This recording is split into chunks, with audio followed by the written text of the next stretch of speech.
चलिए तो आज का क्लास स्टार्ट करते हैं। दुआ करते हैं, प्रार्थना करते हैं आप स्वस्थ होंगे, मस्त होंगे, तंदुरुस्त होंगे। और पिछले क्लास में हम लोगों ने डायरेक्ट से इनडायरेक्ट स्पीच में बदलने के लिए change of person, change of tense के विषय में जाना है और कुछ सेंटेंस के विषय में जाना है। आज जो पढ़ने वाले हैं वह है कि अगर इन्वर्टेड कॉमा के अंदर इंटेरोगेटिव सेंटेंस हो, प्रश्नात्मक वाक्य हो, तो उसे इनडायरेक्ट स्पीच में कैसे बदलते हैं। अगर आपने change of person, change of tense को नहीं पढ़ा है तो पहले आप प्लेलिस्ट में चले जाएं इंग्लिश यात्रा चैनल पे और वहां से पहले change of person, change of tense को पढ़ें, तब आसानी से इसे समझ सकते हैं। इंटरोगेटिव सेंटेंस, जब हम सेंटेंस की बात करते हैं तो आपने पढ़ा होगा कि सेंटेंस के भी कैटेगरी हैं, जैसे negative, assertive, interrogative, optative, imperative. अगर इस तरह के सेंटेंस इन्वर्टेड कॉमा के अंदर आता है तो उसे हम इनडायरेक्ट स्पीच में कैसे बदलेंगे। तो आज जो पढ़ने वाले हैं वह है इंटरोगेटिव। इंटरोगेटिव सेंटेंस की एक खास पहचान होता है कि सेंटेंस के अंत में साइन ऑफ इंट्रोगेशन से वह जुड़ा रहता है, क्वेश्चन मार्क रहता है उसमें, और यह सेंटेंस प्रश्न करने का काम करता है। और प्रश्न भी दो तरीके से होते हैं। एक तो ऐसा प्रश्न होता है जिसका उत्तर हाँ या ना में दिया जा सकता है, और एक ऐसा प्रश्न होता है जिसमें हम कारण बता सकते हैं। अब क्वेश्चन दो तरह का हो गया, एक तो हाँ या ना में जिसका उत्तर हो सकता है, क्या आप छात्र हैं, बोलेंगे या तो हाँ या तो ना। तो ये जो आर यू अ स्टूडेंट है, यह जो क्वेश्चन है यह यस नो क्वेश्चन हो गया। और आप छात्र कैसे हैं, यहां एक्सप्लेन करना होगा, कारण बताना होगा कि how are you a student. ये जो क्वेश्चन आ गया इसमें एक्सप्लेनेशन की डिमांड है। इसका मतलब यह जो क्वेश्चन है यह यस नो क्वेश्चन नहीं है। तो क्वेश्चन दो तरह के हो गए, एक तो ऐसा क्वेश्चन जो हेल्पिंग वर्ब से स्टार्ट होता है और एक ऐसा क्वेश्चन जो WH क्वेश्चन वर्ड से स्टार्ट होता है। और हेल्पिंग वर्ब की अगर हम बात करते हैं तो हेल्पिंग वर्ब यानी 24 फ्रेंड्स ऑफ नॉट के विषय में आपने जाना होगा कि is, are, am, was, were, do, does, did, have, has, had, can, could, may, might, shall, will, should, would, must, ought to, used to, dare और नीड। ये क्या फंक्शन कर रहा है, हेल्पिंग वर्ब के फॉर्म में। अगर इससे सेंटेंस स्टार्ट हो रहा है तो इसका मतलब समझेंगे कि यह यस नो वाला क्वेश्चन है। और अगर कोई WH क्वेश्चन वर्ड से स्टार्ट हो रहा है, उसके फैमिली से स्टार्ट हो रहा है, जैसे व्हाट, वेयर, व्हिच, हु, तो ये सभी क्वेश्चन को समझेंगे यह कॉजेज क्वेश्चन है। तो यहां दो तरह के क्वेश्चन है आपके सामने, एक तो है जो हेल्पिंग वर्ब से स्टार्ट हो रहा है, यहां जो सेंटेंस में आर है यह क्या है, हेल्पिंग वर्ब है। और यहां जो एक क्वेश्चन है वर्ड है WH, ये है WH क्वेश्चन वर्ड। तो दो तरह के क्वेश्चन हैं, दोनों के जो रूल्स होंगे वह अलग अलग होंगे। तो जब कभी भी अगर सेंटेंस हेल्पिंग वर्ब से स्टार्ट हो, पहले कुछ बेसिक चीजों के विषय में हम लोग सीख लें, उसके बाद इसको जाने कि अगर इंटरोगेटिव सेंटेंस होता है तो उसमें जो रिपोर्टिंग वर्ब होता है उस रिपोर्टिंग वर्ब को हम चेंज कर देते हैं, किस में, आस्क में बदल देते हैं। और आस्क का जो पास्ट होता है वह आस्क्ड होता है, रिपोर्टिंग वर्ब को किस में बदलना होगा, आस्क्ड में, चाहे वह क्वेश्चन हेल्पिंग वर्ब का हो या WH क्वेश्चन वर्ड का हो। लेकिन रिपोर्टिंग वर्ब जो चेंज करेगा वह आस्क में चेंज करेगा। दोनों क्वेश्चन में जो रिपोर्टिंग वर्ब है सेड, यहां भी रिपोर्टिंग वर्ब और यहां भी सेड क्या है, रिपोर्टिंग वर्ब। इन दोनों को हम आस्क में चेंज करेंगे। यानी रिपोर्टिंग वर्ब को अगर आस्क में चेंज करते हैं तो यहां आस्क्ड इसलिए हमने रखा, अगर यहां पे मान ले कि देश से हो, देश से और उसके बाद क्वेश्चन की बात की गई हो, तब यह से आस्क में चेंज करेगा। क्यों, क्योंकि दोनों प्रेजेंट के रिपोर्टिंग वर्ब होंगे। लेकिन अगर सेड आ गया तो सेड तो पास्ट होता है, तो सेड का जो रिपोर्टिंग वर्ब चेंज करेंगे तो वहां पे आस्क्ड लिखना होगा, पास्ट के बदले पास्ट देना होगा। तो इसलिए हमने यहां पे आस्क्ड का प्रयोग किया। यहां ठीक भी उसी तरह से, यहां भी जो सेड है यह भी बदलेगा किस में, आस्क्ड में ही चेंज करेगा। तो पहला रूल क्या है कि रिपोर्टिंग वर्ब किस में बदल जाएगा, आस्क में बदल जाएगा। दूसरी बात क्या याद रखनी है आपको कि जो इन्वर्टेड कॉमा है, इस इन्वर्टेड कॉमा के जगह हमें यूज करना है इफ या WH क्वेश्चन वर्ड। दूसरी पॉइंट ये याद रखना है आपको कि इन्वर्टेड कॉमा के जगह पे हम किसका यूज करें, या तो इफ का यूज करें या WH क्वेश्चन वर्ड जो उस सेंटेंस के अंदर मौजूद होगा वही आ जाएगा। अब इफ के बदले वेदर का भी यूज होता है, यह भी बात याद रखें, लेकिन WH क्वेश्चन वर्ड के बदले WH क्वेश्चन वर्ड ही आएगा। तो दूसरी बात ये याद रखनी है, इसका मतलब हुआ कि यहां जो इन्वर्टेड कॉमा है, इस इन्वर्टेड कॉमा को हमें चेंज करना है किसमें, इफ में चेंज करना है। क्यों? क्योंकि यह हेल्पिंग वर्ब से स्टार्ट है। तो अगर सेंटेंस हेल्पिंग वर्ब से स्टार्ट होगा तो इन्वर्टेड कॉमा वहां पे या तो इफ में या वेदर में चेंज हो जाएगा। अगर WH क्वेश्चन वर्ड से अगर स्टार्ट हो रहा है तो वहां पे जो इन्वर्टेड कॉमा होगा उसी WH क्वेश्चन वर्ड में होगा जो WH question word inverted comma के अंदर यूज किया गया हो। तो यहाँ पे जो हम यूज करेंगे वो किसका यूज करेंगे, यहाँ डायरेक्ट हम व्हाट का ही यूज करेंगे। और उससे पहले क्या है, यहाँ मी है तो मी का यूज किया। आस्क्ड जो जनरल रूल है वो तो रखना ही है आपको, तो ही आस्क मी, यहाँ पे व्हाट का यूज हो गया। और यहाँ पे सेंटेंस में ही आस्क्ड मी और इफ का यूज हो गया। तो ये दूसरी बात हो गई। तीसरी बात क्या याद रखनी है आपको कि इंटरोगेटिव सेंटेंस में पहले क्या आता है, वर्ब आता है, उसके बाद सब्जेक्ट आता है और आगे क्या होता है, साइन ऑफ इंटरोगेशन होता है। लेकिन जब इस सेंटेंस को हम इनडायरेक्ट स्पीच में चेंज करेंगे तो पहले सब्जेक्ट लेंगे, उसके बाद वर्ब रखेंगे और आगे फुल स्टॉप का यूज करेंगे, साइन ऑफ इंटरोगेशन का यूज नहीं करना है। तो ये तीन बातें याद रख करके हम चेंज करेंगे। इसका मतलब ये जो हेल्पिंग वर्ब के आगे सब्जेक्ट है इसको हमें इस तरह से बदल देना है, यानी वर्ब का यूज बाद में करना है और पहले सब्जेक्ट ले लेना है। ठीक उसी तरह यहां भी करना है। ये जो हेल्पिंग वर्ब है, इस हेल्पिंग वर्ब का यूज इस सब्जेक्ट के बाद होगा, पहले सब्जेक्ट आ जाएगा। यानी क्वेश्चन वाले सेंटेंस में हेल्पिंग वर्ब पहले आता है, सब्जेक्ट बाद में आता है। लेकिन जैसे ही इनडायरेक्ट स्पीच में उसे हम चेंज करेंगे तो सब्जेक्ट पहले लेंगे और उसके बाद उसके वर्ब को रखेंगे, यानी सेंटेंस को इंटरोगेटिव से असर्टिव में बदल देना है। तो पहली बात, दूसरी बात और तीसरी बात, इन तीनों बातों को ध्यान में रख करके आपको बनाना है। अब अगर हम इसे चेंज करें तो क्या होगा, यहाँ पे यू का तो यू होगा नहीं। क्यों नहीं होगा?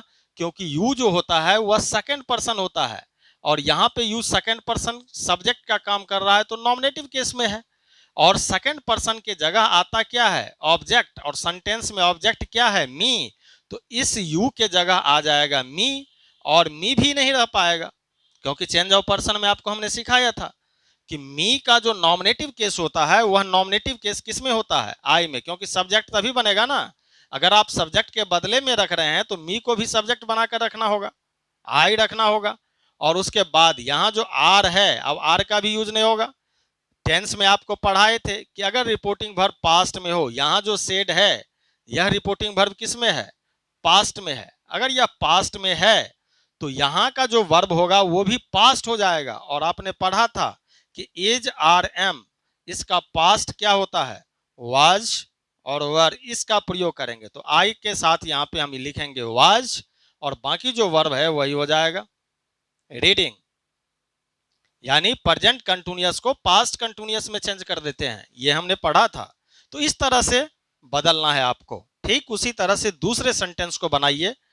तो किस तरह बनेगा, यू पहले आएगा लेकिन यू नहीं रह पाएगा क्योंकि यू सेकंड पर्सन है और सेकंड पर्सन ऑब्जेक्ट के आधार पर बदलता है। तो सेंटेंस में ऑब्जेक्ट क्या है, मी। इस यू के जगह पे मी आएगा और मी भी अपना फॉर्म चेंज कर लेगा।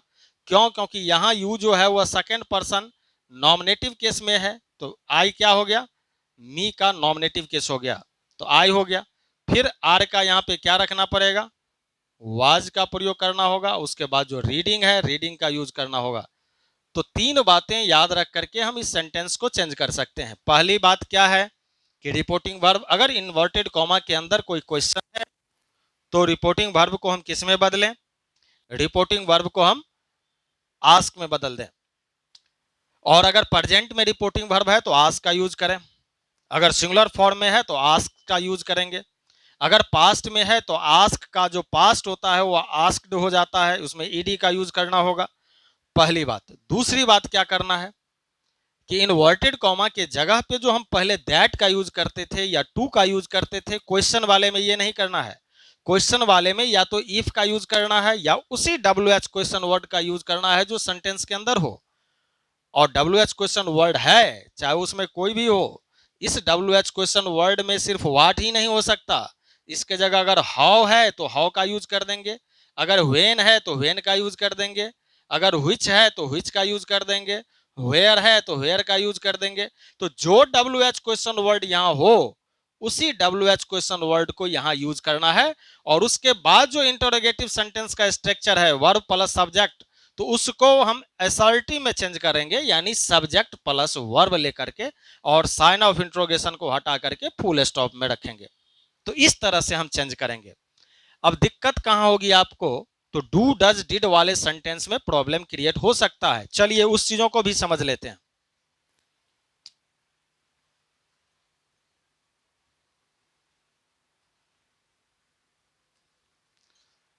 इंटरोगेटिव से असर्टिव में अगर आप बनाना जानते हैं तो ये बिल्कुल आसान है। अब एक दो क्वेश्चन ले लेते हैं डू डज डिड में, और उसके बाद उससे पहले डू डज डिड से पहले हम एक दो क्वेश्चन ले लेते हैं, उसको बनाइए आप। जैसे दिया रहेगा सेंटेंस में, he said to me was he going there. Sentence को बनाइए। दूसरा क्वेश्चन है, they say to us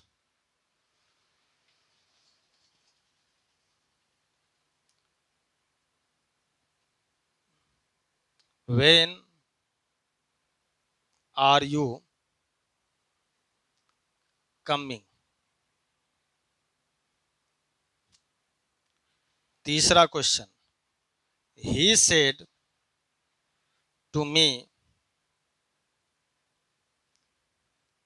can you run fast. चलिए इसको इनडायरेक्ट स्पीच में आप पहले चेंज करें, उसके बाद डू डज डिड के विषय में हम लोग समझेंगे।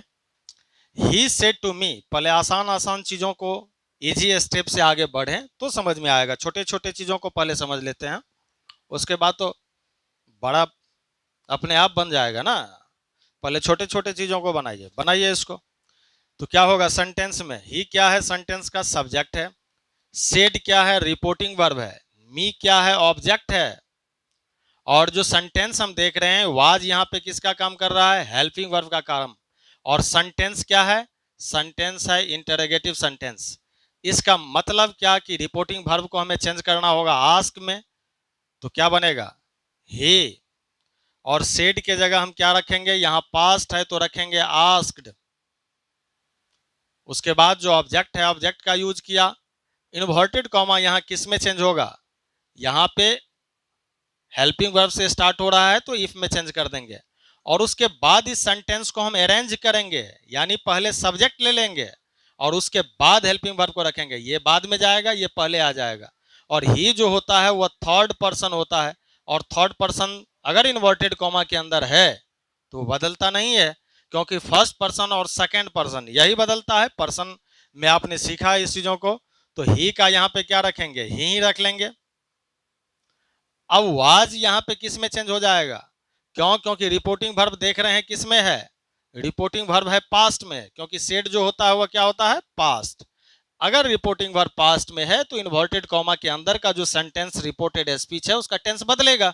और हमने पढ़ा था कि वाज वर अगर ये दिया हुआ है तो इसको हम चेंज कर देते हैं हैड बीन में, जब रिपोर्टिंग वर्ब किस में हो, पास्ट में हो। रिपोर्टिंग वर्ब जब पास्ट में होता है तब ऐसा कंडीशन रखते हैं। इसका मतलब हुआ कि यहाँ पे जो हम यूज करेंगे इस वाज के बदले यहाँ पे रखेंगे हैड बीन, और उसके बाद जो है वो सेंटेंस में आ जाएगा गोइंग देयर। इस तरह से इनडायरेक्ट स्पीच में चेंज करेंगे। यानी पास्ट कंटिन्यूअस है सेंटेंस, इन्वर्टेड कॉमा के अंदर का जो सेंटेंस है वह क्या है, पास्ट कंटिन्यूअस है। और पास्ट कंटिन्यूअस को चेंज किस में करते हैं, पास्ट परफेक्ट कंटिन्यूअस में बदलते हैं। इसका मतलब हो गया कि यह जो सेंटेंस है पास्ट कंटिन्यूअस, यह बदला किस में है, पास्ट परफेक्ट कंटिन्यूअस में। ऐसे भी याद रख सकते हैं, वाज वेयर को हैड बीन में चेंज कर देते हैं, तो इस तरह से भी याद रखा जा सकता है। चेंज ऑफ टेंस में आपने पढ़ा है इस चीजों को, नहीं पढ़ा है तो पहले आप प्लेलिस्ट में जाएं, वहां से पढ़ें और उसके बाद आगे बढ़ें, तब जाके समझ में आएगा। दूसरा सेंटेंस बनाइए, दे say to us. They sentence में क्या है, सब्जेक्ट है, से क्या है, रिपोर्टिंग वर्ब है। यहां जो रिपोर्टिंग वर्ब है वह प्रेजेंट में है, अस क्या है सेंटेंस में, ऑब्जेक्ट है। व्हेन हो गया डब्ल्यू एच क्वेश्चन फैमिली, तो डब्ल्यू एच क्वेश्चन ग्रुप का जो वर्ड आएगा इन्वर्टेड कॉमा इसी में बदल जाएगा, तो यहां पे हमें व्हेन का ही यूज करना होगा, और बाकी जिस तरह से हम बदलते थे उसी तरह से बदलेंगे। दे का क्या लिखेंगे, दे लिखेंगे। से का यहां पे आस्क्ड नहीं करना है, क्यों, क्योंकि यहां जो है वो रिपोर्टिंग वर्ब प्रेजेंट में है, तो इसका मतलब आस्क का ही यूज होगा। और उसके बाद जो ऑब्जेक्ट है, इस ऑब्जेक्ट को हम रखे अस, इन्वर्टेड कॉमा यहां किस में चेंज हो गया, वेन में। अब इसको अरेंज करेंगे, ये जो हेल्पिंग वर्ब है और ये जो सब्जेक्ट है, हेल्पिंग वर्ब आगे जाएगा, सब्जेक्ट पहले चला आएगा। क्यों, क्योंकि इंटरोगेटिव सेंटेंस को असर्टिव में आपको बदलना है, तब जाकर के टेंस बदलेंगे या सेंटेंस के फॉर्मेशन को बदलेंगे।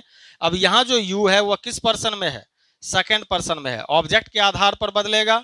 तो ऑब्जेक्ट हमारा क्या है, अस है। इसका मतलब हो गया कि यहां पे जो आएगा या अस का क्या होगा, वी हो जाएगा।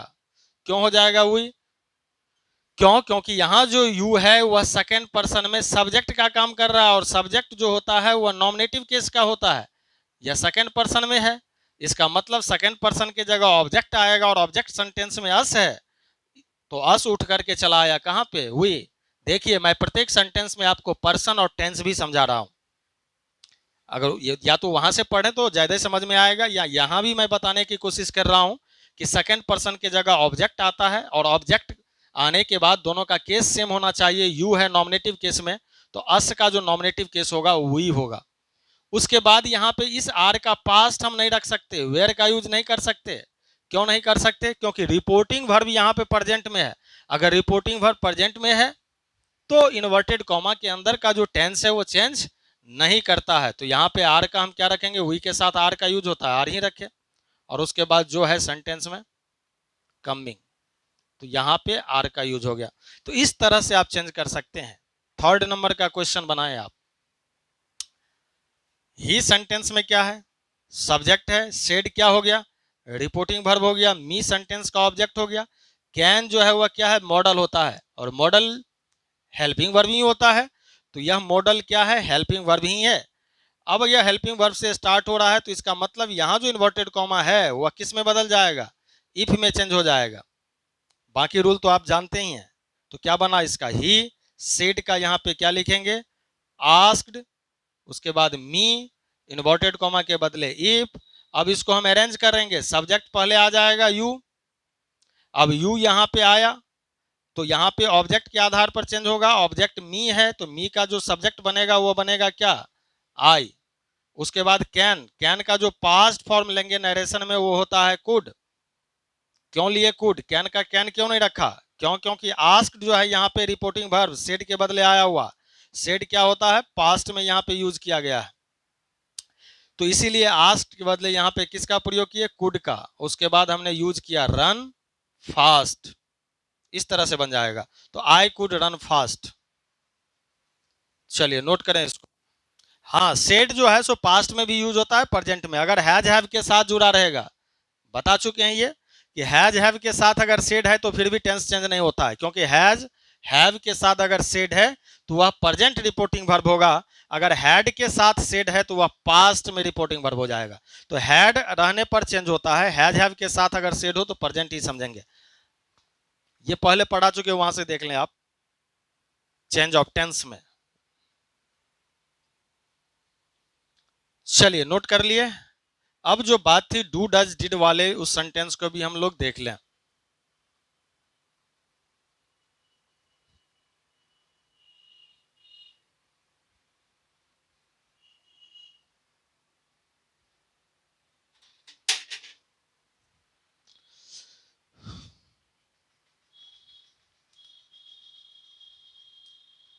he said to me, do you write a letter? इस सेंटेंस को देखें, दूसरा देखें, he said to me, do you not go to school?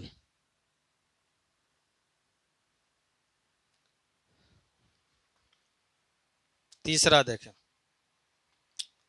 he said to me,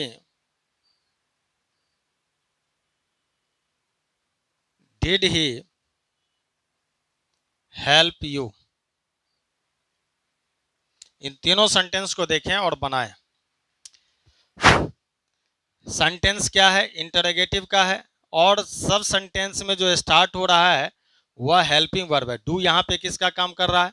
helping verb. यहाँ भी डू किसका काम कर रहा है? Helping verb. यहाँ भी डू किसका काम कर रहा है? Did, helping verb. सेंटेंस क्या है? साइन ऑफ इंट्रोगेशन से जुड़ा है, इंटरोगेटिव है।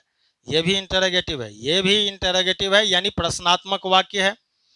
तो रिपोर्टिंग वर्ब को चेंज करेंगे आस्क्ड में, ये आपने पढ़ा है। उसके बाद ऑब्जेक्ट रखते हैं, उससे पहले सब्जेक्ट रखते हैं, ही आस्क्ड मी। यहाँ हेल्पिंग वर्ब है, इसीलिए इन्वर्टेड कॉमा के जगह हम इफ का ही यूज करेंगे।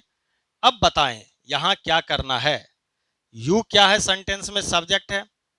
क्या यहाँ पे ऐसा होगा, पहले यू आएगा, मी के आधार पर चेंज होगा, तो क्या यहाँ पे आई रखें और यहाँ पे डू का डिड रखें, या यहाँ राइट रखें अ लेटर? क्या यह सेंटेंस का फॉर्मेशन इस तरह से बनेगा?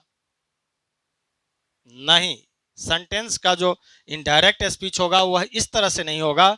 यहाँ पे डिड का प्रयोग करना क्या होगा? गलत होगा। क्यों गलत होगा? उस चीजों को समझें पहले आप। क्यों? क्योंकि यहाँ जो डिड है, अगर दूसरा कोई हेल्पिंग वर्ब होता, किसको छोड़ करके? डू, डज, डिड को छोड़ करके, ये बातें याद रखनी है। डू, डज, डिड को छोड़ करके अगर जैसे ये सेंटेंस होता, इज ही अ स्टूडेंट, तो इस सेंटेंस को जब हम चेंज करते तो क्या बनता? ही इज अ स्टूडेंट हो जाता। या दूसरा सेंटेंस ऐसा होता, can you swim, can you swim, तो इस सेंटेंस को जब अफर्मेटिव में हम बदलते तो यह ऐसा होता, यू कैन स्विम। इस सेंटेंस में से कैन को हम रिमूव नहीं किए, इस सेंटेंस में से इज को हमने रिमूव नहीं किया। सिर्फ आपको याद रखना है, तीन ऐसे वर्ब हैं, डू, डज और डिड। ये सेंटेंस में से हटता भी है और नहीं भी हटता है। उसका क्या कंडीशन है, पहले उसको समझें और उसके बाद जो है सो हम आगे समझाते हैं आपको। इसके पीछे का कारण क्या है? यहां से डिड जो है सो हट जाएगा या रहेगा, इसके पीछे कारण क्या है, उस चीजों को समझें। जब कभी भी आप प्रेजेंट इंडेफिनिट सेंटेंस को बनाते हैं, ही रीड्स, वह पढ़ता है। अगर इस सेंटेंस को इंटरोगेटिव के फॉर्म में बनाना होगा तो क्या बनाएंगे इसको? यही लिखे, क्योंकि इसमें हेल्पिंग वर्ब तो है नहीं, तो अपने तरफ से हेल्पिंग वर्ब देना पड़ता है, डज ही रीड लिखना पड़ता है। तो अगर आपने इंट्रोगेटिव बनाने के लिए अपने तरफ से डज का यूज किया, क्यों? क्योंकि मेन सब्जेक्ट और मेन वर्ब है इसमें, और क्वेश्चन बनाने के लिए कोई ना कोई हेल्पिंग वर्ब चाहिए, नेगेटिव बनाने के लिए कोई ना कोई हेल्पिंग वर्ब चाहिए, और सेंटेंस में अगर हेल्पिंग वर्ब नहीं है तो ऐसे कंडीशन में हम यूज करते हैं डू, डज और डिड का। तो क्वेश्चन बनाने के लिए आपने जो डज का यूज किया है यहाँ पे, तो क्वेश्चन से फिर असर्टिव बनाने के लिए आपको क्या करना होगा? इस डज को हटाना होगा और फिर लिखना होगा ही, और यहां जो रीड का फॉर्म दिया है आपने, उसको करना होगा रीड्स। समझ में आ रहा है कि प्रेजेंट इंडेफिनिट में अगर क्वेश्चन बनाना है तो डू, डज का प्रयोग करते हैं, और पास्ट इंडेफिनिट में अगर क्वेश्चन बनाना है तो डिड का प्रयोग करते हैं। वह लाते कहां से हैं? तो अपने तरफ से, तो हटा भी तो देंगे उसको। लेकिन अगर उसके साथ नॉट जुड़ गया, तब ऐसे कंडीशन में आप नहीं हटाएंगे। क्यों? क्योंकि नॉट को चाहिए क्या? कोई ना कोई हेल्पिंग वर्ब। तो इस कंडीशन में यहां पे नहीं हटेगा, लेकिन यहां से डू को हटाना पड़ेगा। अब जैसे ही यहां से डू हटा तो बचा क्या आपके पास, यू राइट। अब राइट जो रहा यहां पे, और देख रहे हैं आपकी रिपोर्टिंग वर्ब किस में है, पास्ट में है, तो इस राइट को बदलना पड़ेगा और लिखना पड़ेगा यहां पे रोट, V2 का प्रयोग करना होगा। तो इस तरह से हम समझें। अब दूसरा सेंटेंस में देखें, ही आस्क्ड मी। यह सेंटेंस हेल्पिंग वर्ब से स्टार्ट है तो इन्वर्टेड कॉमा यहां पे इफ में बदलें। अब यहां जो हेल्पिंग वर्ब है यू पहले आ जाएगा और मी के आधार पर चेंज करेगा तो हो जाएगा आई। क्या यहां डू को हम हटा दें या रहने दें, लेकिन आगे देख रहे हैं आप कि हमको नॉट भी तो रखना है, और नॉट अगर रखना है तो पीछे कोई ना कोई हेल्पिंग वर्ब तो चाहिए, मेन वर्ब के साथ तो नॉट रख नहीं सकते हैं। ऐसे कंडीशन में हम डू को नहीं हटाएंगे तो डू का पास्ट यहां पे क्या हो जाएगा, डिड हो जाएगा। क्यों, क्योंकि रिपोर्टिंग वर्ब पास्ट में है। तो अगर डू डज वाले सेंटेंस में नॉट का यूज किया गया हो तो डू डज को नहीं हटाना है, अगर नॉट का प्रयोग नहीं किया गया हो तो डू डज डिड को हटा देना है। तो यहां पे हो जाएगा डिड नॉट। और जब कभी भी सेंटेंस में डू डज डिड का प्रयोग होता है तो मेन वर्ब का फॉर्म हमेशा V1 होता है, इसलिए यहां पे गो का वेंट भी नहीं करेंगे, स्कूल रखेंगे। अगर समझ में नहीं आया तो पहले इस एग्जाम्पल को हम बना लेते हैं और उसके बाद फिर मैं इंटरोगेटिव से असर्टिव में कुछ एग्जाम्पल्स को लेकर के चलेंगे, वो समझ में आ जाएगा। पहले इसको समझ लेते हैं। ही आस्क्ड मी। अब यहां जो इन्वर्टेड कॉमा है यह हेल्पिंग वर्ब से स्टार्ट हो रहा है तो इफ में चेंज होगा। अब यहां जो ही है सब्जेक्ट पहले आएगा, डिड को रखने की जरूरत नहीं है, क्यों, क्योंकि सेंटेंस में कहीं भी नॉट का यूज नहीं किया गया। तो ऐसे कंडीशन में जो हेल्पिंग वर्ब डिड है वो हट जाएगा, तो ही थर्ड पर्सन होता है, चेंज नहीं करेगा। डिड को हमने क्या किया, हटा दिया। अब डिड को हमने हटा दिया तो यहां जो हेल्प है, डिड जैसे ही सेंटेंस से हटेगा तो मेन वर्ब बदल जाता है V2 में। ये बातें याद रखनी है। जैसे ही वेंट, वह गया। अब इसका अगर आपको इंटरोगेटिव बनाना है, ही वेंट वह गया, इसका अगर आपको इंटरोगेटिव बनाना है तो क्या बनाएंगे, क्योंकि यह पास्ट इंडेफिनिट में है तो पास्ट इंडेफिनिट में आप सहायता लेते हैं डिड का, डिड ही। और जैसे ही सेंटेंस में डिड का यूज होता है तो यहां जो V2 है वह किस में बदल जाएगा, V1 में बदल जाएगा। क्यों, क्योंकि डू डज डिड के साथ हमेशा किसका प्रयोग होता है, V1 का होता है। तो ही वेंट का जो इंटरोगेटिव होगा डिड ही गो होगा, और डिड ही गो का जब असर्टिव बनाएंगे तो ही वेंट हो जाएगा। क्यों, क्योंकि जैसे ही सेंटेंस से डिड हटेगा तो ये जो सब्जेक्ट है यह सब्जेक्ट के साथ यह क्या आ जाएगा, V2 आ जाएगा। यह गो किस में बदल जाएगा, वेंट में बदल जाएगा। डिड होने के वजह से गो था, इसका मतलब हुआ कि यहां पे अब हेल्प ना होकर के इसको हमें समझना होगा, क्या हो गया, हेल्प्ड समझना होगा। क्यों, क्योंकि आपने डिड को हटाया तो हेल्प्ड हो गया और V2 हो गया। यह V2 बदलता है हैड प्लस V3 में तो हैड हो जाएगा और उसके बाद हेल्प्ड होगा। और यू यहाँ पे ऑब्जेक्ट है तो ऑब्जेक्ट सेकंड पर्सन है, ऑब्जेक्ट के फॉर्म में है तो मी इसके जगह पे चला आएगा, क्योंकि सेकंड पर्सन ऑब्जेक्टिव केस के आधार पर बदलता है। तो यहाँ पे हैड हेल्प्ड हो गया। ये कैसे हुआ, आइए कुछ और एग्जांपल से समझते हैं।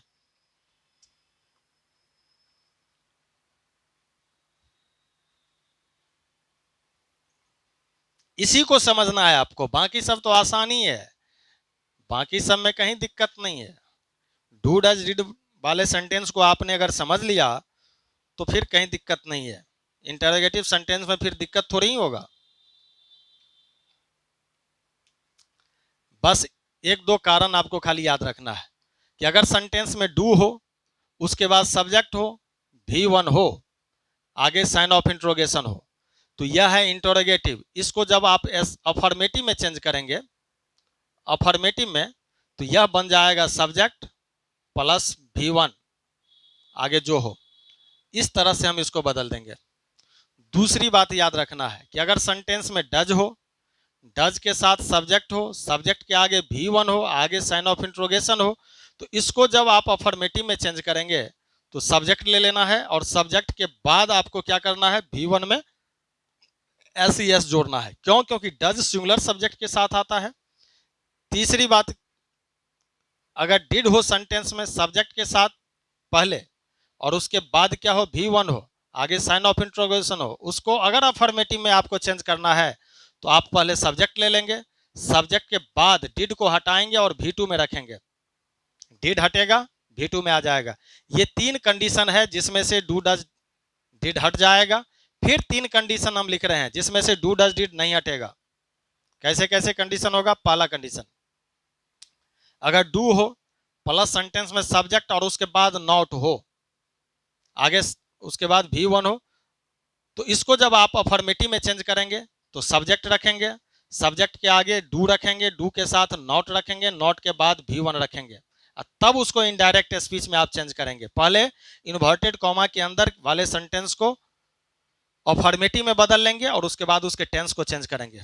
दूसरी बात कि अगर सेंटेंस में डज हो, डज के बाद सब्जेक्ट हो, सब्जेक्ट के बाद नॉट हो, नॉट के बाद V1 हो, आगे साइन ऑफ इंट्रोगेशन हो, तो इसको जब आप अफर्मेटिव में चेंज करेंगे तो सब्जेक्ट रखेंगे, डज रखेंगे, नॉट भी रखेंगे और उसके बाद V1 का यूज करेंगे, फिर उसके बाद टेंस को बदलेंगे। तीसरी बात कि अगर सेंटेंस में डिड हो, डिड के साथ सब्जेक्ट हो, सब्जेक्ट के बाद नॉट हो, उसके बाद V1 हो, तो ऐसे कंडीशन में आप रखेंगे सब्जेक्ट, सब्जेक्ट के बाद रखेंगे डिड, डिड के बाद रखेंगे नॉट, नॉट के बाद रखेंगे V1। लेकिन ये तीसरी बात बहुत ही इंपॉर्टेंट है और यह दूसरी बात, ये तीनों का, इन तीनों में ये थर्ड नंबर का इंपॉर्टेंट है, ये थर्ड नंबर का इंपॉर्टेंट है। इसको आप समझ लें तो समझ में आ जाएगा। अब देखिए यहां डिड है, यहां V1 है, तो जब सेंटेंस में डिड का यूज किया जाता है तो वह पास्ट इंडेफिनिट होता है और पास्ट इंडेफिनिट को हमेशा हम बदलते हैं पास्ट परफेक्ट में। तो ये बातें आपको याद रखनी है कि did plus subject, subject plus did plus not plus V1 अगर इन्वर्टेड कॉमा के अंदर आ गया और रिपोर्टिंग वर्ब जो है वह पास्ट में हो, पास्ट में हो, तो यहां जो डिड है उसके बदले आप हैड का यूज करेंगे और यहां जो V1 है उसके बदले आप थर्ड फॉर्म का यूज करेंगे।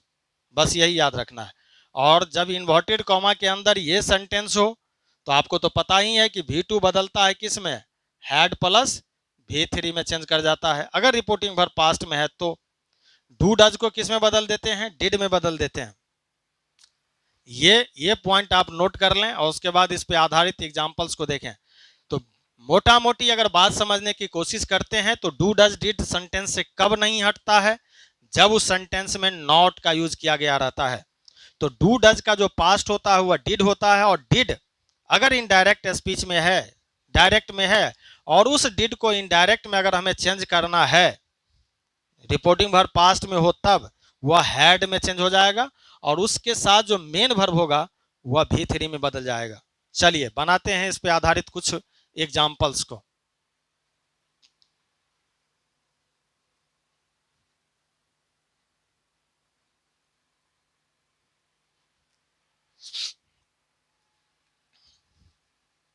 He said to me, inverted comma, does he not help him। अब इस सेंटेंस को अगर हम चेंज करेंगे तो क्या होगा, यह बनेगा ही का ही, सेड यहां आस्क्ड में चेंज कर जाएगा, उसके बाद मी, देख रहे हैं डज क्या है, हेल्पिंग वर्ब का काम कर रहा है, तो इन्वर्टेड कॉमा को इफ में बदलेंगे। इस सेंटेंस में से ही पहले आ जाएगा, ही थर्ड पर्सन है। डज को यहां रखें या ना रखें, रखना पड़ेगा, क्यों, क्योंकि आगे क्या दिया हुआ है, नॉट दिया हुआ है, तो नॉट के लिए हेल्पिंग वर्ब चाहिए और डज यहाँ हेल्पिंग वर्ब नॉट रहने पर नहीं हटता है, या पहले पढ़ चुके हम लोग। तो डज का जो पास्ट होगा वह क्या हो जाएगा, डिड हो जाएगा। क्यों हो जाएगा, क्योंकि रिपोर्टिंग वर्ब किस में है, पास्ट में है। और हेल्प, यहाँ पे हेल्प ही रह जाएगा और हिम हो जाएगा, क्योंकि डिड के बाद हमेशा किसका प्रयोग होता है, V1 का, तो हेल्प का हेल्प नहीं करेंगे। दूसरा question, he said to me, do you help him. बनाइए, he asked me, inverted comma या इफ में बदलेगा, हेल्पिंग वर्ब से स्टार्ट हो रहा है। यू जो है सेकंड पर्सन है, ऑब्जेक्ट के आधार पर आएगा तो क्या हो जाएगा, आई। अब क्या यहाँ डू रहेगा, नहीं रहेगा, क्यों, क्योंकि नॉट नहीं है, और आपने पढ़ा है कि यह क्या है, प्रेजेंट इंडेफिनिट है, तो यह पास्ट इंडेफिनिट में बदलने के लिए हेल्प का थर्ड सेकंड फॉर्म क्या होगा, हेल्प्ड, और हिम हो जाएगा। तो यहाँ पे देखिए, यहाँ पे डिड का यूज हो गया, यहाँ पे डिड का यूज नहीं किया, क्यों नहीं किया, क्यों, क्योंकि इससे पहले आपने पढ़ा है कि डू डज को तब हटाना है जब उसमें नॉट ना हो, अगर नॉट है तो फिर उस नॉट के लिए डू डज चाहिए। तो इस तरह से आप समझे। तीसरा क्वेश्चन देखिए, he said to me do you not help him, बनाइए सेंटेंस को, he asked me if, you object के आधार पर चेंज करेगा, आई होगा, क्योंकि सेकंड पर्सन किसके आधार पर बदलता है, ऑब्जेक्ट के आधार पर। अब यहाँ पे डू रहेगा कि हटेगा, क्योंकि नॉट है, अब यहाँ से डू नहीं हटेगा, तो डू का पास्ट लेना होगा, क्यों, क्योंकि यहाँ पे रिपोर्टिंग वर्ब पास्ट में है, तो क्या बनाना होगा, डू का डिड करना होगा, उसके बाद हेल्प, और थर्ड पर्सन बदलता नहीं है तो हिम हो जाएगा। तो इस तरह से आपको याद रखना होगा। चलिए दो चार एग्जाम्पल लेकर के और चलते हैं। आप स्क्रीनशॉट लें, उसके बाद आगे बढ़ें, मिटा दें। डिड वाले सेंटेंस में देखना है किस तरह से होता है।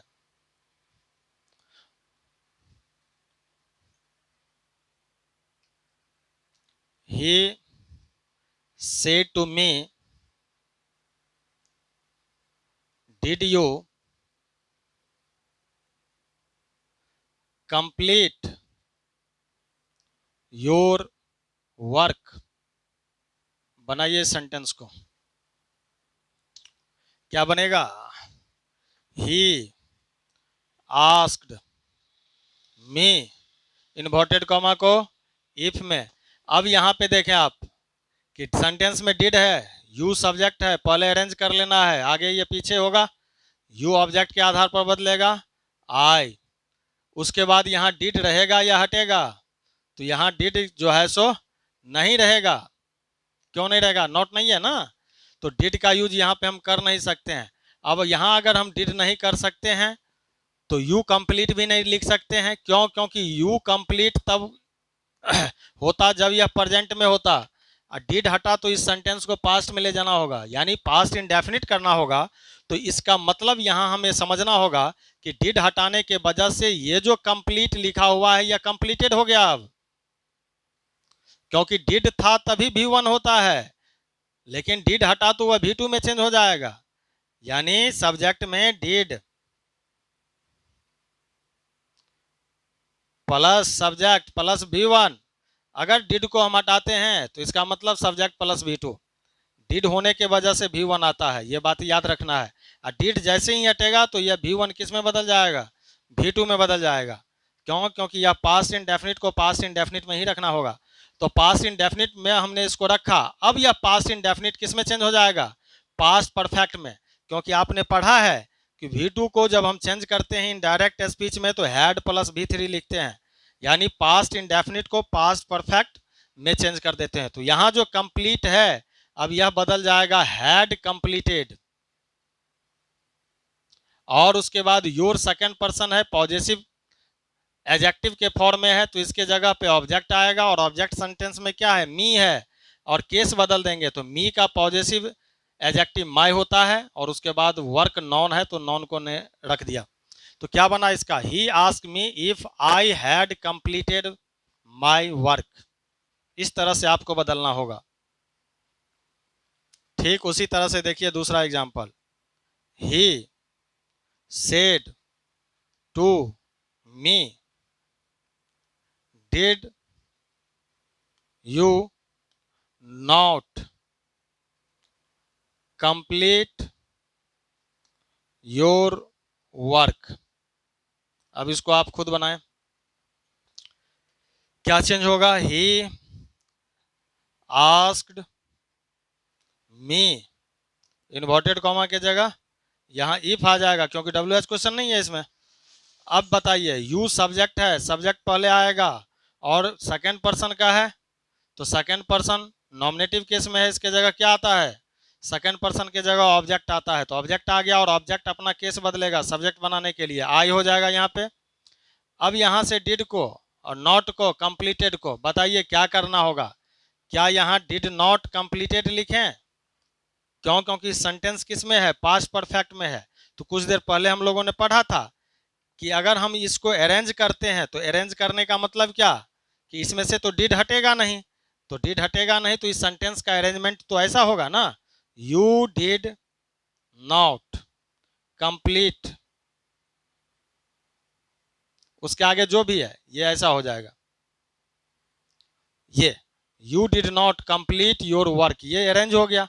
अब यू को हमने आई के आधार पर बदल दिया, तो डिड नॉट और कंप्लीट, तो मैंने पढ़ाया था आपको कि पास्ट इंडेफिनिट पास्ट परफेक्ट में चेंज कर जाता है।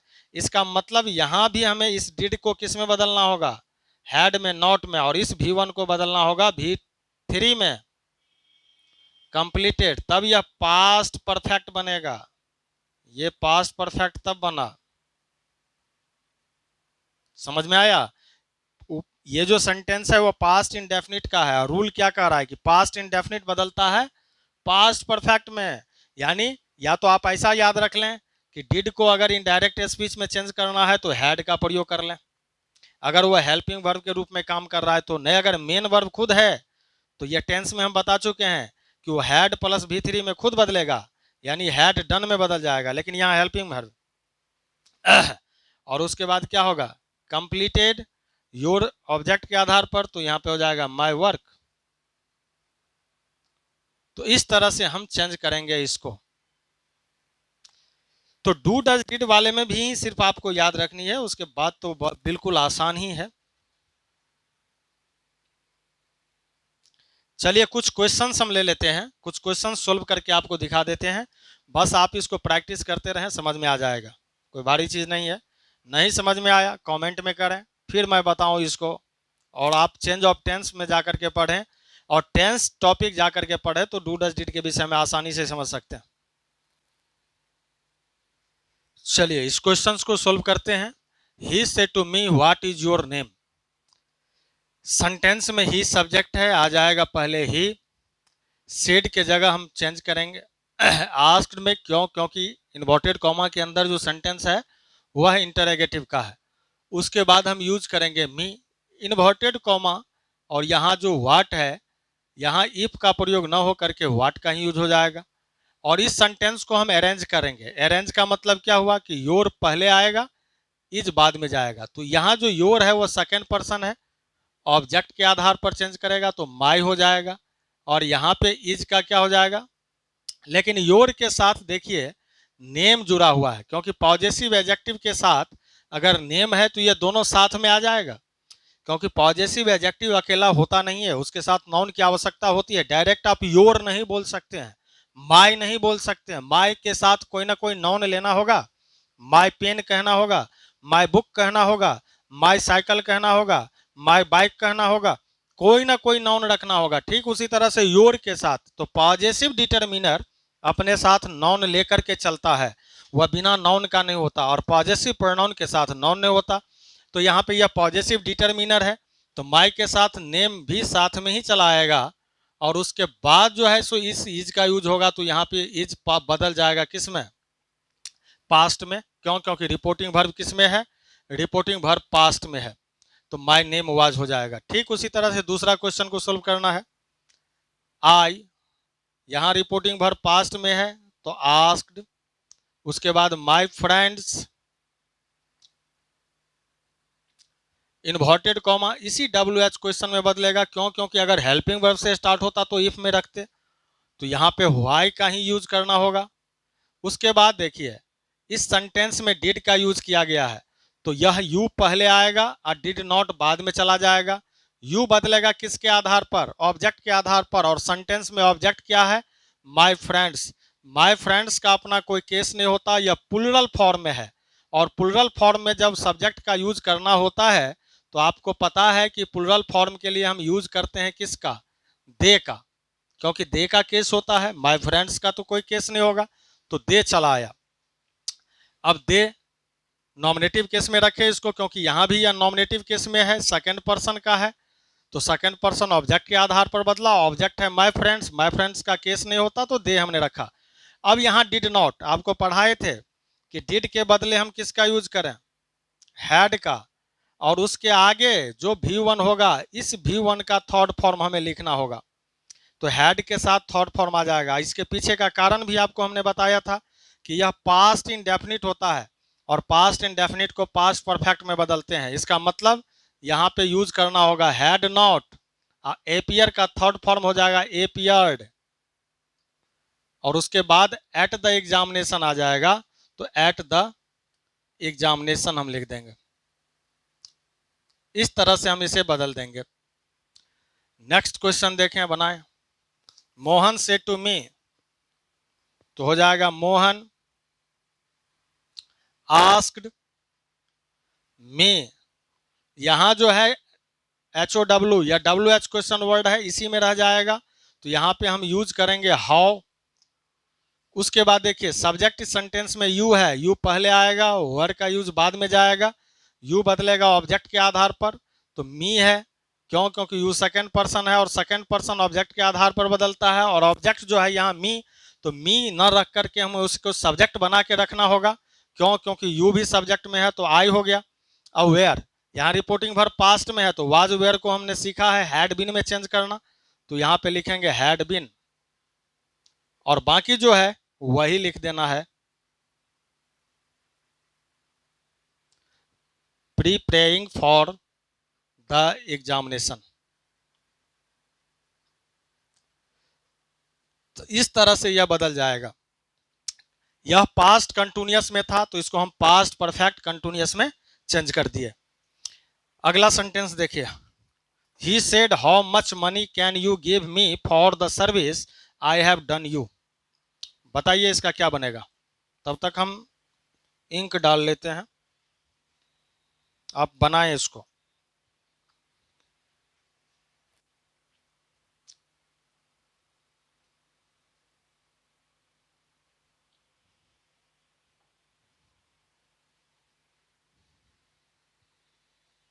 चलिए बनाइए। I have done to you होगा, टू यू लिखना है, या फॉर यू दे सकते हैं। जब इस सेंटेंस को चेंज करेंगे तो क्या होगा? ही। अब सेड को चेंज करेंगे आस्क्ड। अब देखिए यहां पे कि इन्वर्टेड कॉमा के अंदर में सेकंड पर्सन है, सेकंड पर्सन है, यहां यह नॉमिनेटिव केस में है, यहां भी सेकंड पर्सन है, यहां पे यह सेकंड पर्सन ऑब्जेक्टिव केस में है।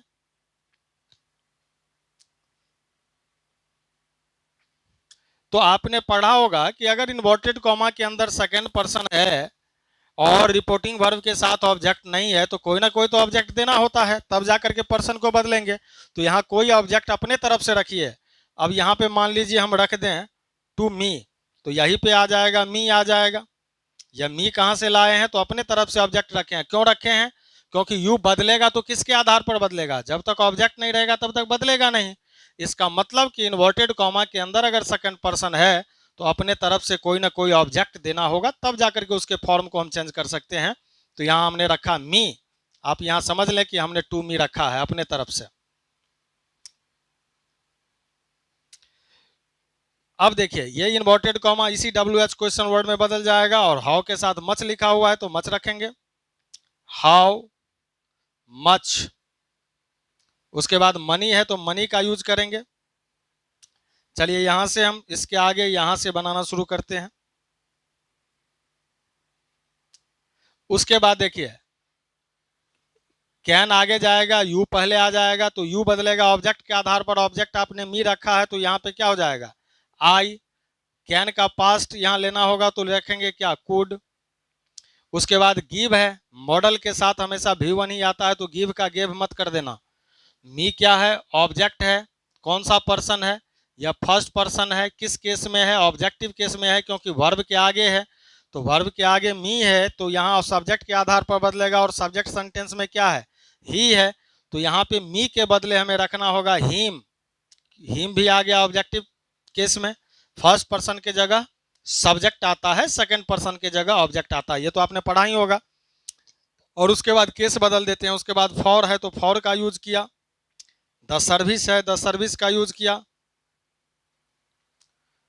उसके बाद आई है, आई क्या है, फर्स्ट पर्सन है, किस केस में है, नॉमिनेटिव केस में, फर्स्ट पर्सन के जगह सब्जेक्ट आता है, तो यहाँ पे सब्जेक्ट के रूप में क्या आ जाएगा, ही आ जाएगा। उसके बाद हैव का पास्ट क्या हो जाएगा, हैव का पास्ट हो जाएगा हैड, क्यों, क्योंकि रिपोर्टिंग वर्ब पास्ट में है। डन ऑलरेडी V3 है। उसके बाद टू लिखेंगे, और you second person objective case, उसके जगह ऑब्जेक्ट आएगा, और ऑब्जेक्ट आपने क्या रखा है, मी, तो यहाँ पे आप रख देंगे मी। इस तरह से आप पर्सन को बनाएंगे और चेंज करेंगे।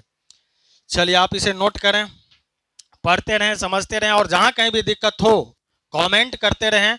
इंग्लिश यात्रा के साथ आप बने रहें। बहुत बहुत धन्यवाद।